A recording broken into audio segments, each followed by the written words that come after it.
So, welcome to this masterclass on leading through adversity and uncertainty. This is my opportunity to thank my past and current clients, not only for being clients, but for recommending me to others, because I get 80% of my work from recommendations and referrals. So I'm really happy to offer you this masterclass by way of a small thank you. But welcome also to the new contacts, and thank you for joining us. Several people have said to me that they're very interested in this session, but they can't actually attend live. So we are recording it so we can send it out to them later, and we'll send it to you as well. So the focus of this masterclass is how to stay resilient amidst adversity and uncertainty so that you can spot opportunities and exploit them. We'll hopefully have a couple of minutes at the end for questions. So if any come to you during the masterclass, please put them in the chat box and we'll come to them at the end.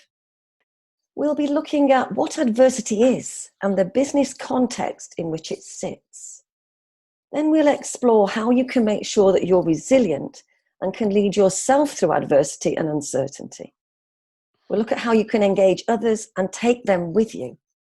And finally, how you can use agile approaches to help you find your way through adversity and uncertainty. So let's start by looking at adversity and the current context. What is adversity? Well, if you look it up in the dictionary, it says it's a difficult or unpleasant situation. It's a hardship, a challenge, or a misfortune. Adversities are setbacks that most people in life face. I mean, it's just a part of life.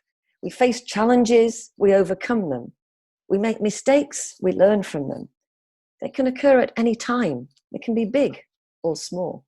Hopefully not as bad as these shark-infested waters that this guy in the cardboard box is facing.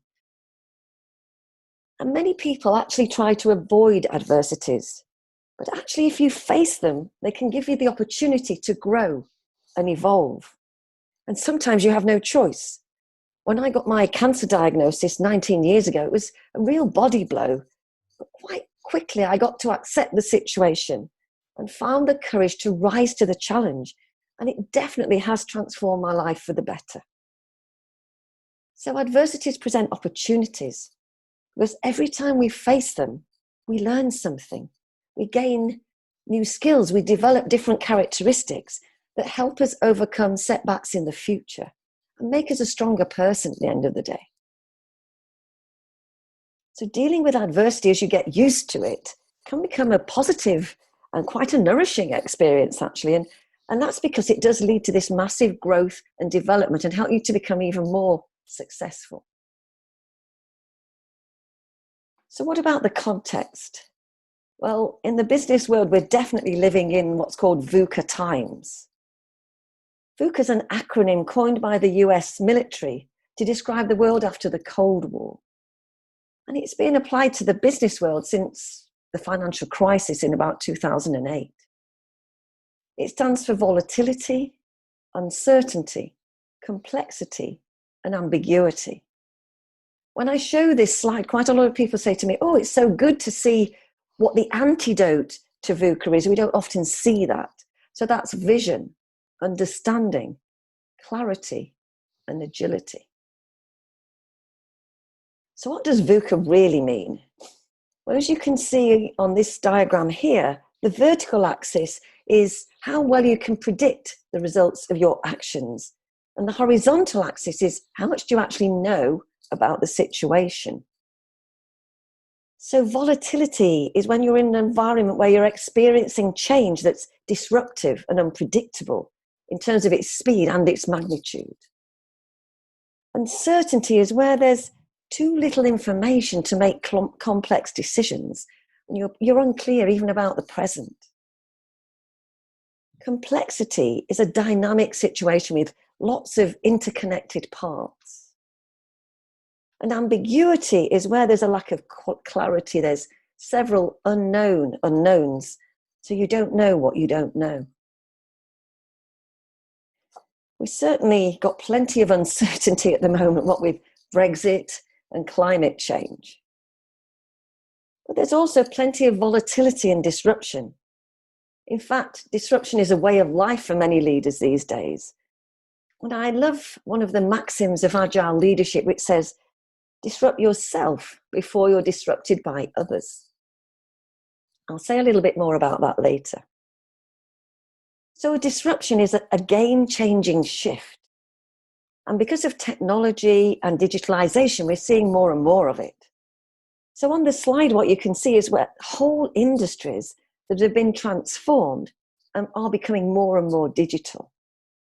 So this isn't going to go away, but are we equipping leaders to deal with it and to lead in this sort of environment? Due to this disruption and to digitalizations, many organizations are struggling to survive. An interesting statistic shown here on this slide is that the average company lifespan in the Standard & Poor's 500 list used to be 60 to 70 years, and it's now fallen to 17 years. And I certainly find myself working in large global organizations that are in survival mode. I was recently working with a global cosmetics company who are very dependent on retailers for sales. And two of those retailers in the UK, the House of Fraser and Debenhams, are really struggling. And in order to survive, this company has had to completely change its strategy. And at the same time, it's being asked to cut costs. So when you're a leader having to implement these new strategies with fewer resources, it feels overwhelming and almost an impossible task. And I was coaching two VPs in this organization who both at times said to me that they really didn't know whether they could continue any longer. One had to lead 3 reorganizations in her part of the business. She'd had to let a lot of people who'd been with her a long time go. And she referred to this as corporate violence and found it very hard because she was very much a people person. But the company was doing what it felt it needed to do to survive. So just reflect for a moment, what impact is the VUCA world having on you and your organization?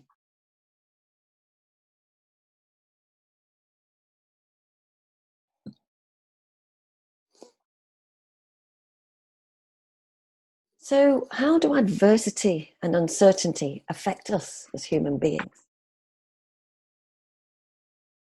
Most of us are used to being in a business world in which we produce elaborate business plans which predict the future based on the past, where we're dealing with situations and we can draw on our past experience and expertise. This Cynefin model, or Cynefin model, I'm not quite sure how you pronounce it, developed by David Snowden, really helped me to understand what happens when you can't do that. On the right-hand side at the bottom is the obvious or simple box. And here, cause and effect are very clear. And there's a best practice approach for each situation. Top right is a bit more complicated. There is cause and effect, but in order to identify good practice, you need to bring in an expert to look at the situation, to analyze it, and advise what's the best approach. But most leaders feel comfortable in both of these boxes. The problem is we're living in the VUCA world, which is top left. Here, cause and effect aren't obvious. There are a lot of variables that interconnect with each other. We can't draw on past expertise and past experience. And the chances are you're in a situation that you've never experienced before. So you have to try something out, see what works, and then respond accordingly by amplifying things that seem to work and dampening those that don't. So it's like emergent practice. And many leaders are not good in this sort of situation. They keep mistaking complexity for being in a complicated situation. And they try to operate in a way that works on the right-hand side of this model. So digital transformation that I spoke about a few minutes ago is part of a much bigger, complex system. How do we even strategize in markets that are transforming and going digital? Most people think of strategy as a planning process, but you can't plan in a complex system. And disruption actually starts at the edge or the perimeter of an industry, not at the core, And if you have a core view of your business, you'll miss the signals. In the complex world, you need to be able to pick up weak signals, and in the absence of data, to decode those signals. I was coaching 20 senior leaders of an international airport group recently. And on the second day of the workshop, we put them through a disruption. We asked them to arrive at 9 a.m. And when they arrived, myself and my co-facilitator just sat facing each other and ignored them. The CEO came up to us and said hello, and we ignored her. Someone rang the bell that I would use the previous day to end the breakouts, and still we ignored them. They stood around in a circle and did the breathing exercise we'd shown them to show that they were ready, and still we ignored them. And some of them started to get annoyed because they were expecting us to run a workshop on Agile. And they all looked to the CEO, who had no idea what to do. So she decided they were going to leave the room and have a management meeting, something that they all know how to do. And it took them over to the right-hand side of this model. One of the directors did say, look, we're here to learn. Why don't we review what we learned yesterday together? But no one heard her. So what had happened to these executives? We'd put them into a situation that they'd not experienced before, and they felt discomfort. This put their brain into an away state where they went into stress response, and they wanted to get away from the situation into one where they felt more comfortable and where they felt safer. Their brain reacted to the situation. They were hijacked by their emotions. And they didn't have the level of self-awareness and self-management that they needed to notice that reaction and to manage themselves into a positive toward or reward state where their brain would stay open and able to think clearly. When we debriefed them, many of them said that they felt angry, they felt disrespected. They were at the early stages of the change curve: shock, anger, disappointment. A few of them, as I said, had enough self-awareness and presence to get to acceptance quickly and to see a positive way forward and how the situation could be turned into an opportunity. But as I said, they weren't listened to. So they decided to be loyal and to go into the other part of the hotel with the team and have a management meeting. And it was just amazing to watch this team because many of them were affected by anger for the whole day and even beyond that workshop. So what triggered them? What did this disruption trigger in them? Well, the SCARF model stands for status, certainty, autonomy, relatedness, and fairness. These are 5 social domains of the brain, and they're as important to us as the survival levels at the bottom of Maslow's hierarchy of needs. So they have a really dramatic effect on us. And during the debrief, the CEO said that her status was affected. Several of the others said that their sense of fairness was affected, and all of them felt that their certainty was affected. So this was a massive wake-up call for this group of execs who felt that they were already very agile and able to respond to crises at their airports. But of course, for those crises, they have a set of very clear processes. And so that takes them to the right-hand side of the Cynefin model. And here we were putting them into that complex box, which was a lot more uncomfortable for them. So David Rock, who's a neuroscientist, explains that the elements of SCARF are all interrelated. And so if you know which one of them is being adversely affected in you or in the people that you're leading through disruption and change, then you can compensate for that by increasing the others. So you can do that through your communication, through your actions, through your approach. So just reflect for a moment on a situation where you were not off balance, where you became what I call discombobulated. And notice which SCARF element was affected for you. I'll just put them back on the screen. Okay, so SCARF is a useful tool to manage yourself and others through adversity and uncertainty. So I'm going to talk you through now how, in more detail, you can lead yourself through these sorts of situations where you're facing adversity and uncertainty. But before I do that, I just want to let you know that I am going to be offering 4 complimentary one-to-one strategy sessions where we can spend an hour together looking at where you are now in terms of facing adversity and uncertainty, and how you can manage yourself so you avoid acting with panic and mentally closing down, and stay open to those opportunities so you can identify them and exploit them. And you can apply for one of these sessions using this link, and I'll share it with you again at the end of the session.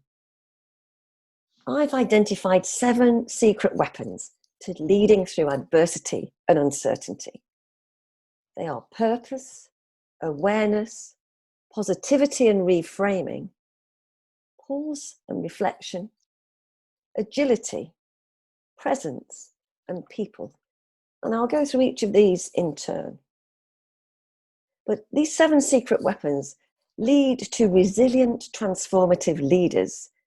Anna Marston, who this quote is from, refers to them as type R leaders. And they're leaders who embrace the uncertainty and who use adversity and complexity as opportunities for innovation and progress. And they spring forward rather than bounce back in the face of adversity. And I love that idea of springing forward. So, the first secret weapon is purpose. A sense of purpose and a set of unwavering core values insulate leaders from these stresses and challenging events that adversity and uncertainty bring along. And they orientate you towards something bigger than yourself and give you a real purpose towards which you're working. And the values act as a compass, really. They keep you on course, regardless of the chaos, the confusion, the challenges that you might be facing. They provide stability and balance around which you can have agility. Awareness.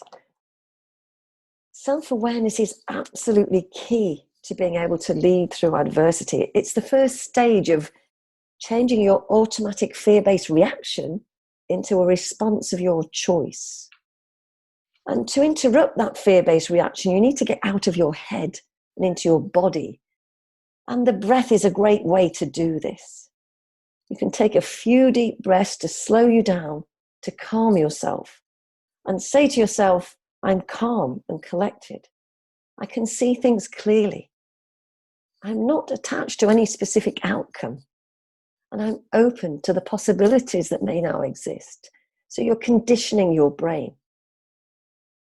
And by doing this, you're acknowledging that you're in full control of your mental and emotional faculties, and that you're open to the possibilities that might be there, that you weren't expecting, but that you could take advantage of.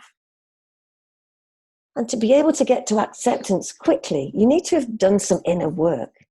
You need to know what the early warning signals are when you're going into the stress response. You need to be aware of what triggers you. And you need to know how to shift your emotional state into a positive one. Your body is your radar and part of your early warning system. So being able to slow down and notice the feelings in your body, that's part of the intelligence that you need to navigate complex situations. So using the breath to slow down really helps you with this. And we're going to practice this in a moment. Ideally, if you are developing your self-awareness as a leader, you probably have a practice of a mindfulness or a meditation practice, or maybe a martial art. But many clients that I work with tell me that they struggle to make the time to meditate. So a friend of mine called Wendy Palmer, who lives in California and works with busy clients in Silicon Valley, developed this simple breath that really takes very, very little time. So let's do it now. So just inhale, and as you lengthen your spine, really feel a sense of uprightness and dignity. And then as you exhale, soften your chest and think of something that makes you smile. In fact, allow that smile to spread across your face and across your chest. And then again, inhale and elongate your spine. And exhale and think of something that makes you smile. And notice the feeling in your chest. You're probably feeling a feeling of warmth. The smile is important here because that releases oxytocin, and that's a positive brain chemical that helps you keep your brain in a toward or reward state. So during periods of adversity, I'd recommend that you use this breath regularly during the day, just for a short period of time, 5, 10, 20 seconds. You can even do it in an invisible way in meetings or on conference calls. You don't have to close your eyes. You don't even have to find a quiet space. Just a way of slowing down and getting out of your head and into your body. It doesn't only help you with your awareness, it helps you unleash your creativity and helps you to connect better with people. All important during adversity and uncertainty. So the third secret weapon is positivity and the ability to reframe situations. Your thoughts and beliefs influence your feelings, which influence your behaviors. So if you want to manage your emotional state and your behaviors during adversity, you need to work on your thoughts and beliefs. You can start to get control of your state by embedding the belief that you can shape the future of your business and you can steer your own life, even though there are external factors that are outside your control. You can do this by redirecting your focus to areas where you can be effective and have an impact. So the opportunity for growth stems from how you frame adversity and from seeing challenges as opportunities. And that's certainly how I saw my cancer. And I support others with cancer in believing that there's something better on the other side of the treatment. So key to this is letting go of any expectations that you're holding on to. Recognizing that the plans that you've made may no longer be viable. Getting to a place of accepting the situation as quickly as you can, because resistance only forces you into a downward spiral. So saying to yourself, I fully accept what's happened. I accept that some things are beyond my control. And recognizing that success is not a straight line. The course that takes you where you want to get to will have twists and turns, and nothing is really predictable at the end of the day. So you have to have faith. But if you see a situation as negative, you're closing yourself down. If you make excuses, you're closing yourself down to seeing a different perspective. So see it positively. Let each success energize you and don't take no for an answer, because someone else who does see it positively will respond in an optimal way and may take advantage of the situation if you don't reframe it so that you can see it positively. Much of the time, the things that keep us in a negative story, a negative mindset, is that inner dialogue, the story that we tell ourselves. So when you're in an adverse situation, ask yourself this question. What's the story that I'm telling myself about this? And is it empowering me or is it hurting me? And if it's hurting you, then you can change the story. You have the freedom to choose your thoughts, your beliefs, and the stories that you tell yourself. So again, here you can use positive affirmations to rewire your brain and install new empowering beliefs. You can say to yourself, I haven't chosen this situation, but I decide how it affects me. Every adverse situation is an opportunity for me to exploit. Challenges make me a better person. And what matters is how I respond to what happens, because my efforts will determine my results. So you won't change your mindset overnight, but with repetition, you'll find that this becomes your natural way of thinking, and you'll become more and more resilient in the face of adversity and see more possibilities opening up to you. So don't be a victim. Don't ask questions which weaken you and undermine your confidence, such as, why do I always make a mess of things? Or why is everything out to get me? Instead, ask questions that empower you, such as, what am I missing here that might be of value? What's the opportunity here that I could take advantage of? And thinking in this way, asking these sort of questions, opens your mind to new possibilities. And you often get unexpected breakthroughs, which really help you to see those opportunities and to navigate your way through adversity. So if you have a positive mindset, then your dopamine levels are up due to the reward or toward state that you're experiencing in your brain. Dopamine, serotonin, and oxytocin are chemicals of positivity and happiness. They make you feel good. And they ensure that you're putting out a positive vibe, which will put your people into a toward state as well and enable them to function and perform through adversity and support you in exploiting the opportunities. And looking after yourself during these difficult times helps you to create these positive brain chemicals. So having a mindfulness or meditation practice, or making sure you keep up the exercise that you regularly do when you're not under such pressure, are all good things to do. So, another secret weapon is having the time to pause and reflect. Most of the leaders that I meet are constantly on the go, constantly acting, going at a very fast pace. And they rarely take the time to stop, to pause and reflect. But being agile is about slowing down to go fast. And making the time to reflect is key to this. Many people don't know how to do this. So there are 3 key steps here. It's about standing back and retreating, pausing and interrupting your automatic reactive ways of thinking and behaving, and then reflecting and exploring the possibilities. What wants to happen instead? Then returning with those insights to inform the actions that you choose to take. Making the effort to take the time to develop this skill of reflection not only improves your self-awareness, but it can create greater creativity, deepen your sense of purpose, result in wiser decisions, and really develop that resilience that you need to spring forward in adversity. And it's one of the easiest things to drop when you're under pressure, yet that's exactly when you'll get most benefit from it.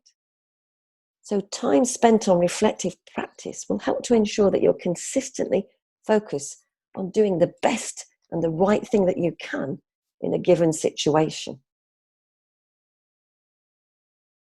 In Agile, there's an approach called thoughtful decisiveness, which is a sort of an extension of that personal reflection. So yeah, you pause, you slow down, you breathe, you reflect, and you sense what's happening by tuning in to what's going on around you, really seeking to understand what's happening.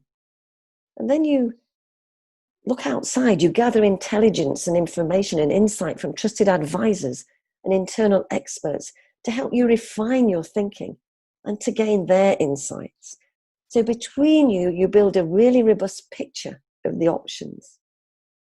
And then if you can simplify the idea so you can explain it to someone with no knowledge of the business that you're in, then you've probably got a good handle on the nature of the opportunity to which you're responding.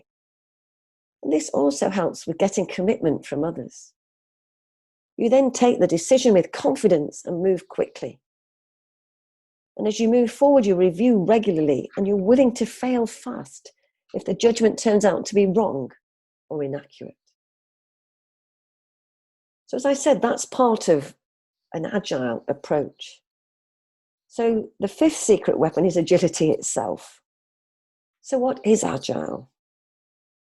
If you think of an athlete, their whole body responds with agility to a particular response or situation, to a particular stimulus rather, or situation. And what that requires in them is balance, strength, speed, coordination, and endurance. All qualities that you need as a leader if you're to act in an agile way. I run an agile leadership program with Marina Nicholas, a digital transformation consultant, and this is our model, which underpins the program.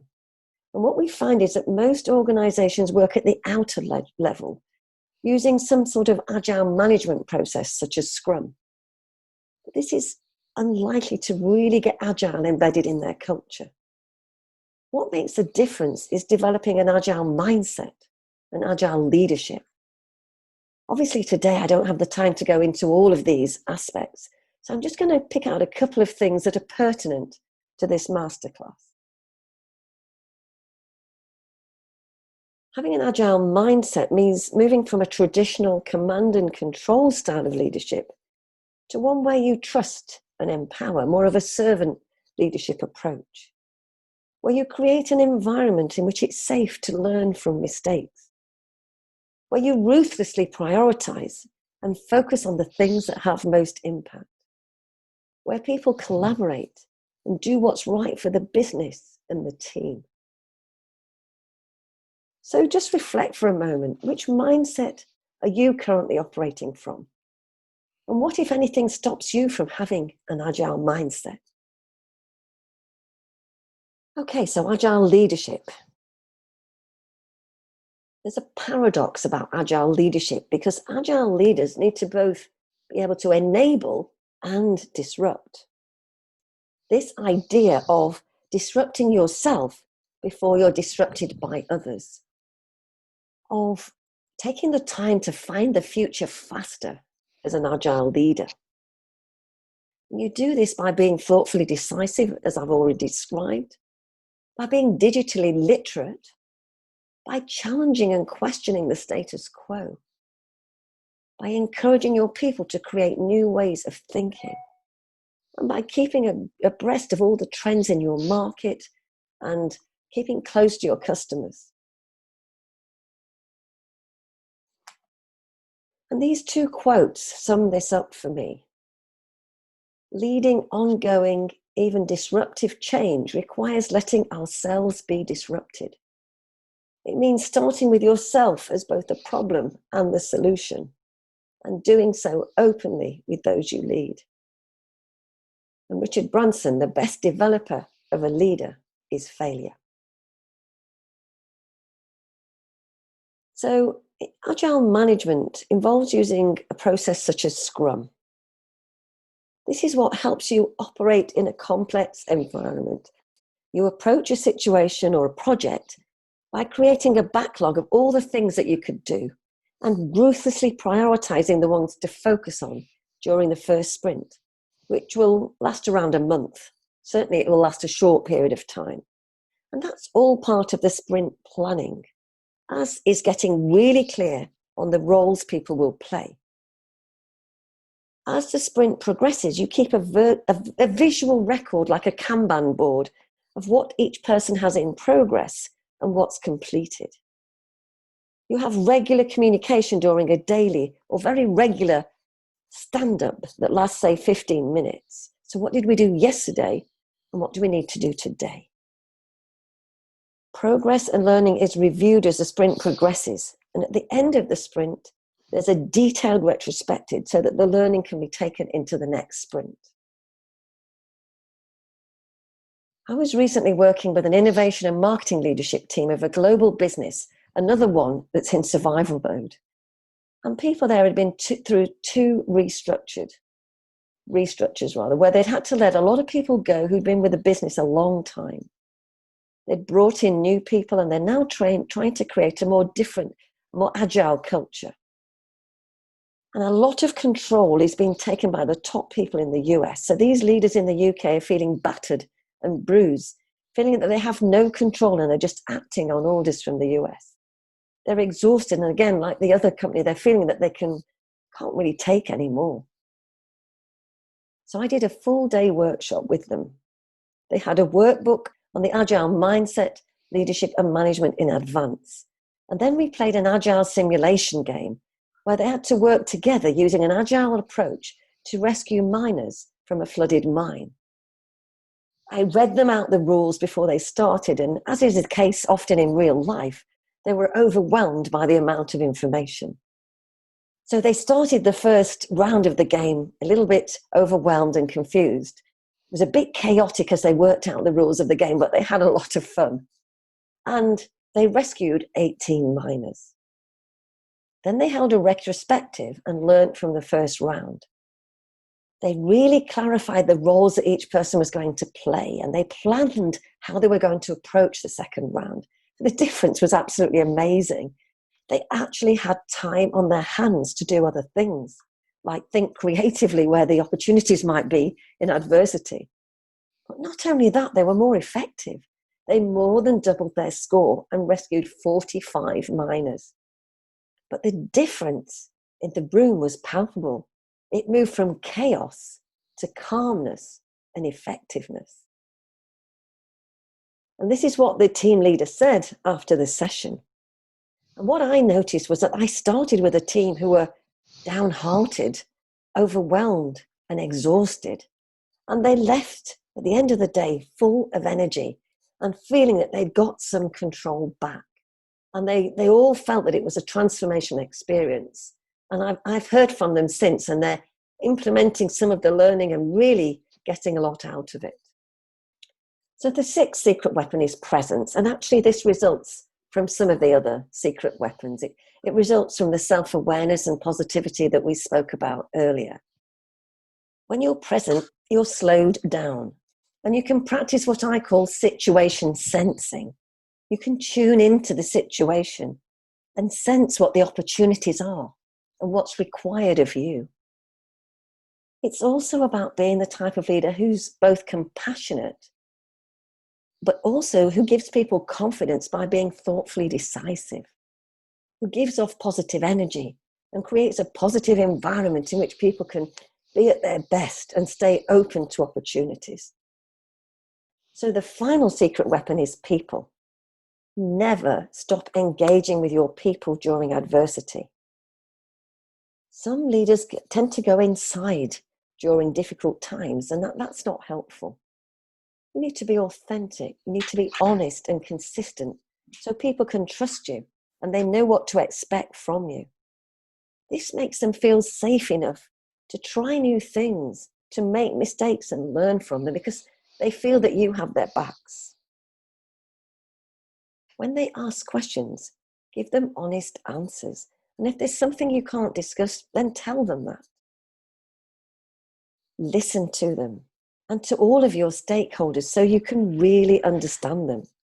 Get to know what they're thinking and evaluate their mindset and how that's affecting their performance and attitude. This helps you gauge the maturity of your people and how much uncertainty they can handle. Listen and pay attention to everything that's happening. Maybe share notes with other leaders so you can better anticipate the unexpected and neutralize it. Because when employees are empowered with as much direction, certainty, and involvement as possible, when you make them part of the solution, they feel valued and respected, and that heightens their engagement. Also, ask for the help that you need and the support that you need. You might need a mentor to help you get through a situation that you've not experienced before. Because leveraging this support helps you to expand beyond the confines and the limitations of your own thinking and to come up with new solutions. It helps you to source critical resources, whether they're financial, physical, or emotion, to help you get through the adversity and the uncertainty. Just make a note for yourself now of one key insight that you're taking away. Maybe commit to taking one action on the basis of what you've learned today. And you can share them with me if that feels comfortable via the chat box or on email. You can send them to Sue at suecoyne.com. I'll give you a moment to do that. I'm running and offering 4 one-hour complimentary sessions where you can find opportunities in adversity and uncertainty, where we look at where you are now and develop strategies that help you navigate these situations more effectively. And you can apply using this link. If you have any questions, please feel free to email me on sue@suecoyne.com. I'm always happy to engage with you. So it just remains for me to thank you so much for joining me today, to have a wonderful rest of the day wherever you are in the world. And we'll be sending the recording out so that you can listen again if you'd like to, or feel free to share it with your colleagues. Thanks again.